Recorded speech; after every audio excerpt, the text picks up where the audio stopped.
فهموا الناس اللي حواليكم، فهموا ان انتوا لما بتخرجوا ولما بتعملوا حاجه زي كده بتتسمع، بتتصور، بتطلع على الانترنت.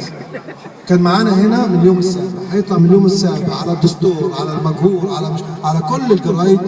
آباط مصر في باريس تظاهروا ضد القضاء عن ابو راس، هيتسمع. فما تقولوا لزمايلكم الآباط ان لما يكون اي حاجه بتحصل في مصر بسرعه جدا لازم بس ننظم نفسنا ونطلع في مسيره، علشان دي حاجات بتطلع وبتخوف القضاء، بتخوف السلطه، سواء مجلس عسكري، سواء رئيس ليبرالي او اسلامي، اي واحد هيكون مسؤول عن الحكومه لما هيسمع ان الآباط بره مصر مش هيسيبوا آباط مصر هيخافوا.